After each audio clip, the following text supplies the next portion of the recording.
Live from Southwest Florida's news source, Fox 40 News at 10.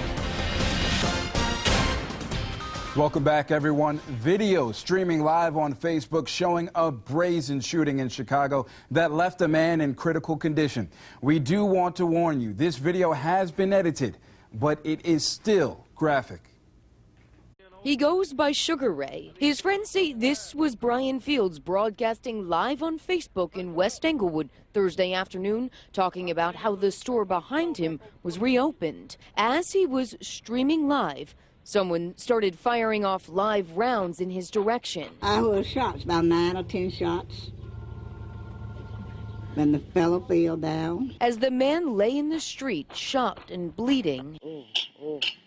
That's messed up.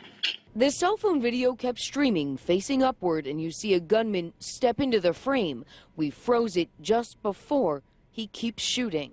Like somebody snuck up from behind him. After several seconds of silence with the phone shooting toward the sky, you hear what sounds like a woman wailing.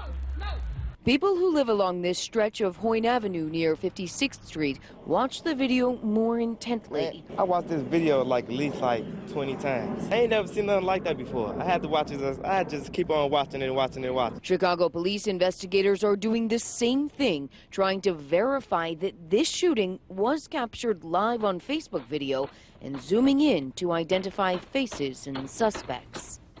Police say the victim is a documented gang member. A small plane crashed into a car on a highway north of San Diego this morning. The accident happening on Interstate 15 in the Paula Mesa area. Officials say a woman sitting in the rear passenger seat of the car right where the plane hit was pronounced dead at the scene. It appeared that the victim, who is deceased in the car, sustained a lot of that intrusion. Yes, crushed, compressed, whatever you want to call it. But there didn't appear to be really any hope. The pilot has been described as a 60-year-old man who suffered life-threatening injuries. Officials say a 50-year-old woman in the plane and 3 other people in the car were taken to the hospital with non-life-threatening injuries. An incredible story of survival out of Canada. 3 men found alive after missing in frigid wilderness for a week. Volunteers were looking for 62-year-old Palusi Kiyutik, his 16-year-old son, and 47-year-old nephew.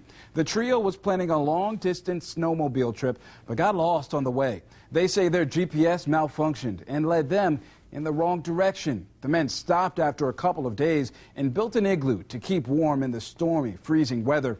Searches in a helicopter eventually spotting them. As we turned around in the valley to come back again to have a look, we could see one person standing on top of the hill, and he was waving at us, and he had 5 gallons in each hand, and he was waving back and forth at us.